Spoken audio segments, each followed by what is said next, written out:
Toi qui m'écoutes en cet instant, tu as peut-être la chance de pouvoir voyager.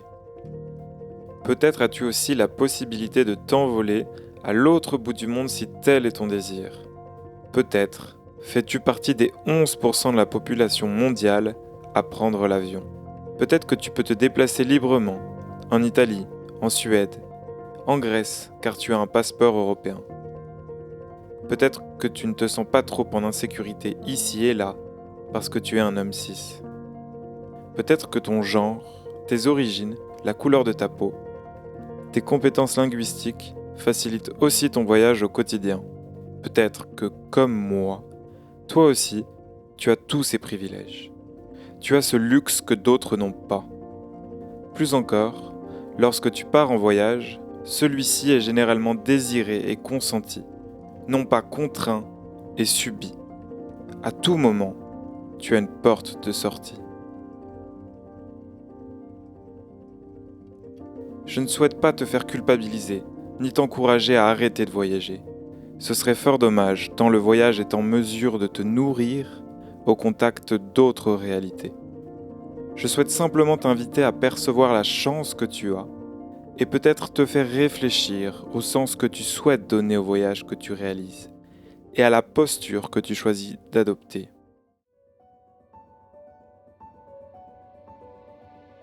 Chère auditrice, cher auditeur, je te souhaite la bienvenue au sein du podcast De Vive Voix, le podcast qui questionne le sens du voyage. Cette introduction me tient à cœur. Elle est l'occasion pour vous d'en apprendre plus sur qui je suis et ce qui m'amène cette année à lancer ce podcast sur le voyage. Donc je vais vous parler vraiment à cœur ouvert de mes prises de conscience et de mon parcours. Et en fait, c'est cette histoire qui va vous permettre de comprendre les raisons profondes qui m'ont poussé à recueillir des témoignages sur le sujet du voyage. Cette introduction, je la vois vraiment comme un médium pour commencer à échanger ensemble sur ce sujet aussi passionnant que complexe. Donc n'hésite d'ailleurs pas à me contacter, à m'envoyer des messages, à réagir à ce que je vais dire, à ajouter ta pierre à l'édifice de cette grande réflexion que je suis en train de lancer.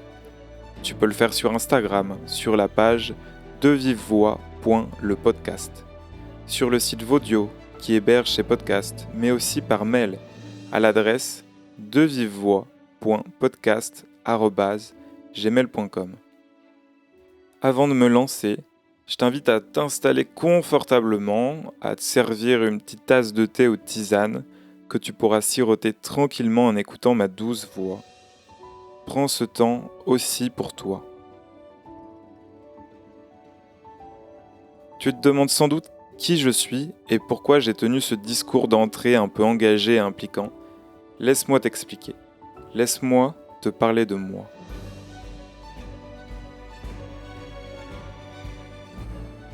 Alors, moi c'est Anthony Chambe, j'ai 28 ans et je viens des Monts du Lyonnais, la campagne au sud-ouest de Lyon. On me le fait souvent remarquer et vous allez le remarquer aussi, donc je vous en fais part. J'ai l'accent lyonnais. Ça signifie plusieurs choses.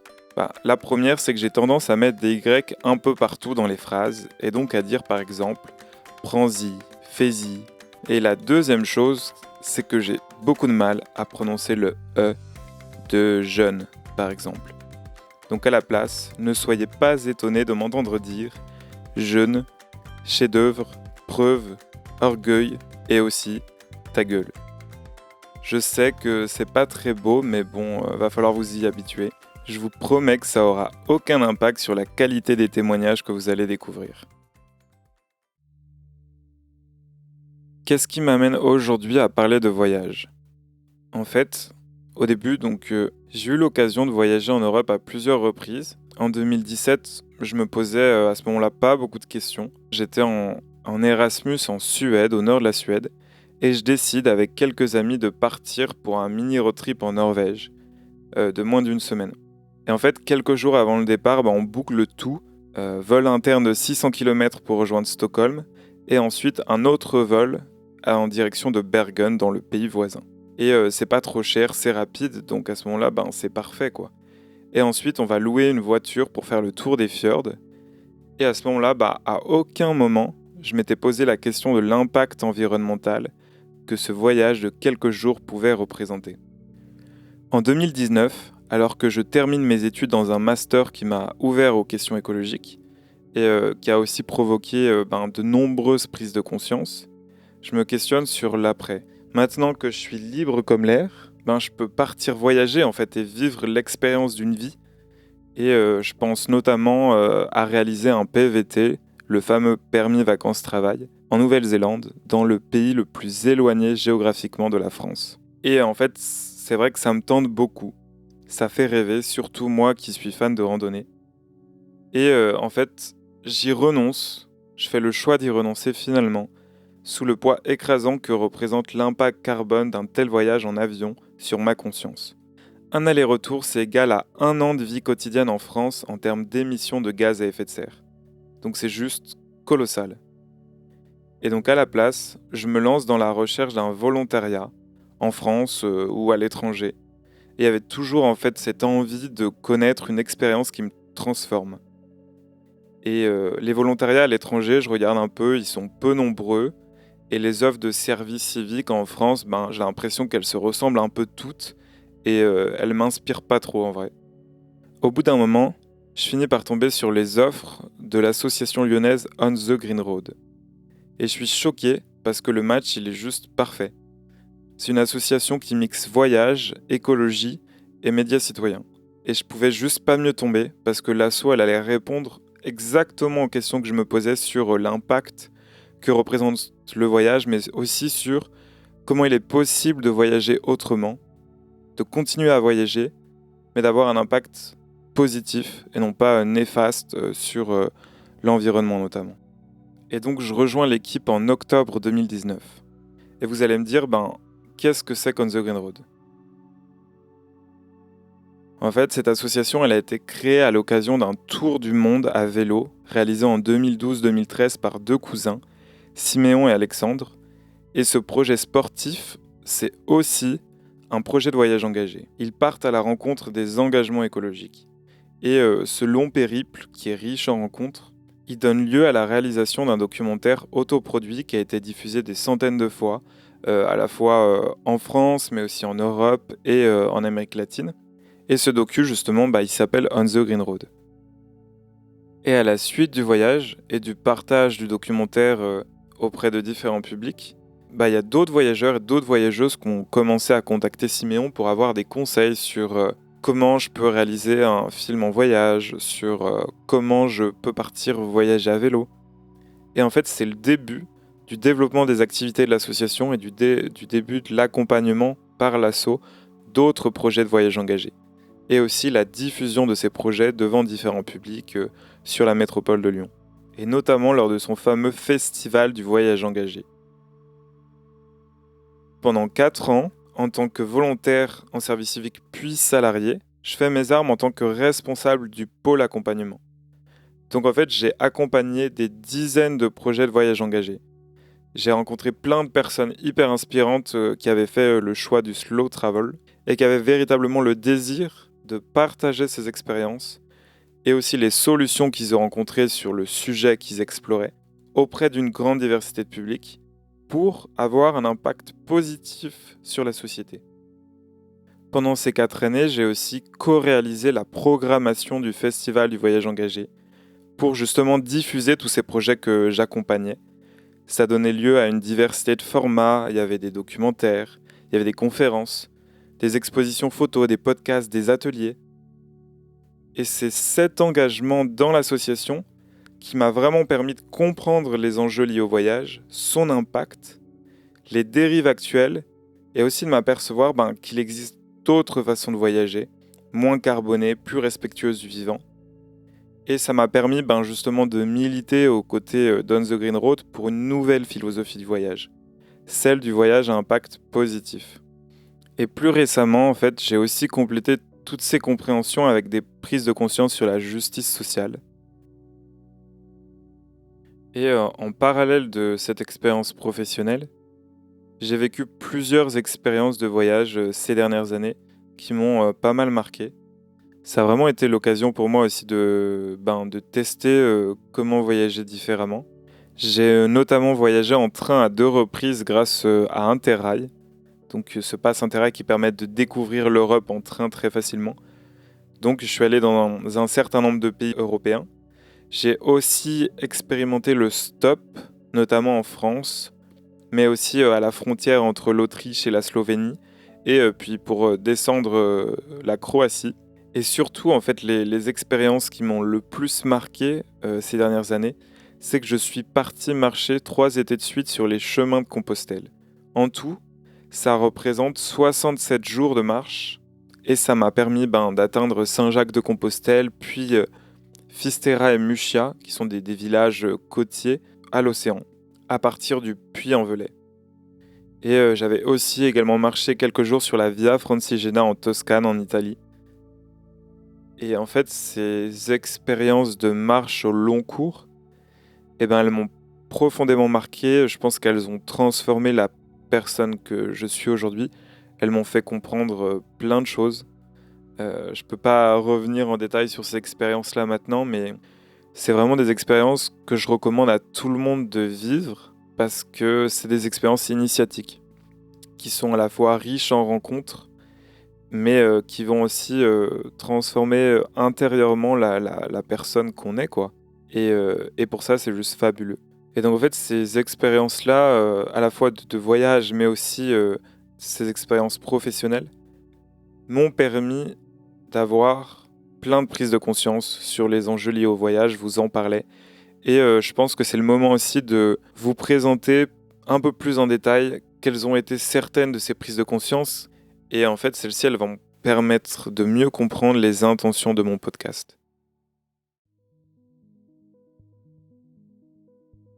Déjà, si on prend juste un peu de recul, la pratique du voyage qui domine au XXIe siècle, c'est pas celle d'une expérience authentique de cheminement, c'est plutôt la consommation de destination. Ça relève plutôt désormais uniquement du tourisme et plus généralement d'un tourisme qui est effréné et massifié. Et en fait, moi, ce dont je me suis rendu compte aussi, c'est que le système touristique, tout simplement, son but, c'est de supprimer les imprévus. C'est de répondre à toutes les exigences. C'est de transformer le réel un certain nombre de fois pour mettre en scène un spectacle qui est attendu, c'est-à-dire qui va servir à conforter les préjugés, à rendre toute chose familière. La sécurité plutôt que la liberté. Éviter le vide que promet l'inconnu. Supprimer les peurs que l'on pourrait ressentir face à la différence. Il y a un autre contexte aussi qui est celui des valeurs aussi qu'on revendique dans la société actuelle. Et pour moi, on est dans une société malade où la valeur première, c'est le travail, qui allie productivité et performance, et qui donc, au nom de cette valeur, recrache des salariés épuisés. Et du coup, dans ce cadre-là, ce que l'on vend, c'est les vacances dans un décor agréable. Il n'y a pas assez de temps disponible pour prendre son temps, pas assez d'énergie et d'espace mental pour gérer l'imprévu. L'essentiel, c'est de consommer tout ce qui est préparé sans trop réfléchir. Une pause bien méritée pour reprendre son souffle avant de retourner travailler d'arrache-pied. En plus de ça, le tourisme il est source de pollution immense et multiples. Il représente par exemple 11% des émissions de gaz à effet de serre françaises. Et en fait, au-delà de l'impact carbone, il a juste des effets délétères sur l'ensemble du vivant, humain comme non humain. Et il y a de nombreux écosystèmes qui sont mis à mal, voire juste complètement détruits. Et c'est l'une des causes notamment de l'artificialisation croissante des espaces. Il y a, comme vous le savez sans doute, plein d'espèces animales et végétales qui disparaissent, et aussi de nombreux peuples qui sont exploités, soumis, contraints à cause de cette industrie touristique. Et pour prendre plus conscience aussi des enjeux qui entourent la question du voyage, il faut savoir qu'il y a 80% de la population mondiale qui n'a jamais pris l'avion. Donc en fait, on est celles et ceux qui voyagent sans entrave, parce qu'on en a la possibilité. On est celles et ceux qui détruisent et exploitent les territoires. Et la majorité des relations qui se développent lors d'un déplacement touristique, elles sont juste commerciales. C'est-à-dire qu'elles sont superficielles. Elles garantissent le maintien des rapports de force entre les pays du Nord et du Sud, et donc des inégalités qui les définissent. Le voyage, il est encore trop souvent le reflet de ces relations néocoloniales.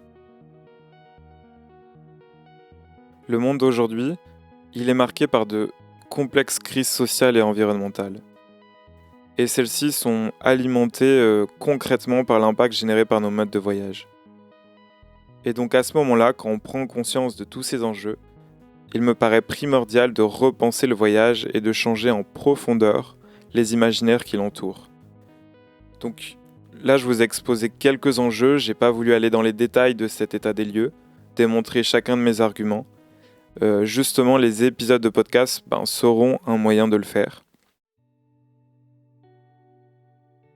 Et avec l'association On The Green Road, j'ai pu aussi faire le constat qu'il y a de plus en plus de citoyens et de citoyennes qui sont conscients de ces enjeux, mais aussi, au moins en partie, des privilèges dont ils et elles disposent, qui expérimentent d'autres façons de voyager.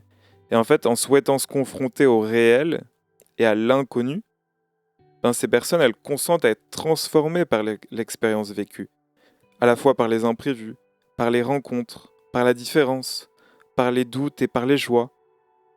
Elles investissent donc d'autres rapports au monde et tissent d'autres relations, plus horizontales, plus riches, qui ne sont plus uniquement marchandes.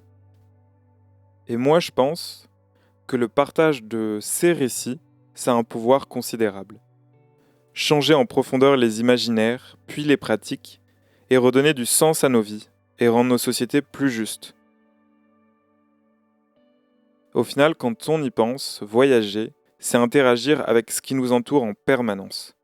Chaque pas, ça rend visible certaines choses qui pouvaient nous paraître jusqu'alors invisibles. Le voyage, c'est vraiment un révélateur du monde tel qu'il est, de ses beautés, mais aussi de ses injustices. Et en fait, le mode de voyage choisi et pratiqué définit un rapport au monde particulier. Poser la question du mode de voyage, ça revient à se questionner sur le sens profond que l'on confère au voyage, mais aussi tout simplement à nos vies. Donc le voyage, il n'est jamais neutre. Il nous engage. Cela revient à se demander quel est le monde que je souhaite voir advenir. Et moi, le monde que je souhaite voir advenir à titre personnel, et je pense que ce vœu il est aussi partagé par un grand nombre de citoyens et citoyennes qui l'habitent, c'est un monde garant de la justice sociale et écologique. Et en fait, c'est au travers de ce prisme militant que je m'engage dans la création et la réalisation du podcast de Vive Voix. Ce podcast sur le voyage s'incarne dans les luttes sociétales actuelles, anticapitalistes, féministes, décoloniales, antiracistes, écologistes, démocratiques, et j'en oublie sûrement. Et s'il existe 1001 façons de voyager, je crois qu'aujourd'hui, dans ce contexte-là, avec ces enjeux-là, il est nécessaire de faire la part des choses, de différencier ces façons de voyager qui ont des effets dévastateurs sur l'ensemble du vivant, de celles qui tentent de respecter et de se reconnecter à celui-ci, au moins un petit peu. Et donc pour moi, il est plus l'heure de promouvoir les allers-retours en avion. Il est plus l'heure de promouvoir les tours du monde des sites les plus instagrammables, la consommation des lieux, des biens et des services, de sorte que seule la relation marchande subsiste superficiellement. Ça m'amène à présent à vous parler des intentions du podcast. Pourquoi je fais ce podcast, et je pense que vous commencez à comprendre à la fois au regard de mes expériences, mais aussi des prises de conscience que j'ai eues et de l'impact que je souhaite avoir sur la société. Il entend, par le biais d'une pluralité de voix des personnes que je vais aller interviewer, questionner le sens profond du voyage. Il a pour objectif de définir quelles peuvent être les modalités du voyage, ses existences, dans le monde d'aujourd'hui et celui que l'on désire pour demain, afin qu'il puisse constituer une voie d'émancipation pour celles et ceux qui l'engagent, et être justement le garant de la justice sociale et écologique. Donc, ce podcast, il va aussi questionner l'accessibilité du voyage. Il va questionner ses usages, et il mettra aussi inévitablement en évidence ces injustices actuelles. S'il y a certaines formes de voyage qui sont désirables, alors ça pose la question de qu'est-ce qu'elles sont en mesure de nous apporter, à la fois à l'échelle des personnes qui les vivent, mais aussi à l'échelle de la société.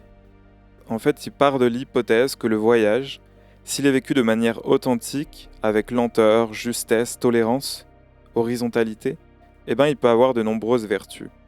L'expérience de voyage, elle serait alors en mesure de déconstruire, d'enseigner, d'émanciper. Et en fait, c'est aussi cette hypothèse que je souhaite aller vérifier auprès des personnes que j'interviewe. Le podcast, il va mettre en valeur d'autres modes de voyage qui sont susceptibles d'avoir un impact résolument positif sur le monde en soutenant la vie, en soutenant le vivant.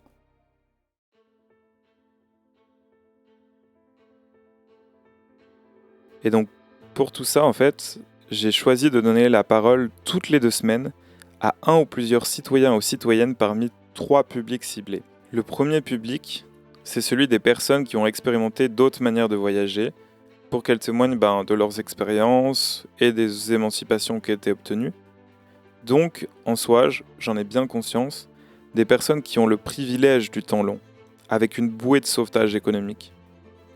Mais j'ai aussi envie de pouvoir interviewer des personnes qui ont expérimenté des voyages moins libres, voire subis, pouvoir notamment poser la question des migrations. Le second public, ce serait de donner la parole à celles et ceux qui pensent le voyage, qui apportent des réflexions sur le voyage, qui le théorisent, qui ont développé une expertise justement sur ce sujet au regard d'une discipline en particulier. Donc je vais aller rencontrer des philosophes, des anthropologues, des géographes, des historiens, historiennes, des psychologues, des économistes, des sociologues, etc. Le troisième public, c'est celles et ceux qui agissent pour promouvoir d'autres façons de voyager et de vivre ensemble, que ce soit au travers de l'entrepreneuriat, de l'art, d'une activité associative, de la création de médias. Et donc vous l'aurez compris, en fait ce podcast, il fait du voyage un objet d'étude. Et j'ai conscience en fait qu'il n'existe pas de voie toute tracée quand on parle de voyage engagé ou de voyage à impact positif, mais qu'il existe des vives voies, c'est-à-dire une grande diversité de modèles qui sont expérimentés ici et là par des citoyens, par des citoyennes. Et l'idée de ce podcast, c'est de pouvoir les découvrir, c'est de pouvoir les comprendre, c'est leur donner de la visibilité. Et l'un des plus grands questionnements que je me pose en lançant ce podcast, c'est en quoi le voyage il peut être moteur dans la transition de nos sociétés. En quoi est-ce qu'il peut tisser des liens uniques entre les citoyens et les citoyennes du monde, de sorte de peut-être redéfinir les manières de se rencontrer et de faire société. Les témoignages que je vais recueillir, ils vont m'apporter des réponses et celles-ci, elles ne seront pas exhaustives. Et en fait, j'espère vraiment que ce podcast il va vous donner des clés de compréhension sur ces grands enjeux qui entourent le voyage. Que ça va vous donner aussi envie de partir voyager autrement, d'aller rencontrer votre voisin, votre voisine, avec qui vous n'avez jamais pris le temps de parler. Je souhaite que De Vive Voix soit un outil collectif pour échanger sur nos visions, nos idéaux, sur les rapports que l'on souhaite avoir au monde. Et en vrai, appropriez-vous les connaissances qu'il distille. Partagez les épisodes qui vous ont inspiré. Il ne tient qu'à vous et à moi d'inventer un autre modèle de société. Un nouveau départ nous attend, alors faisons le premier pas.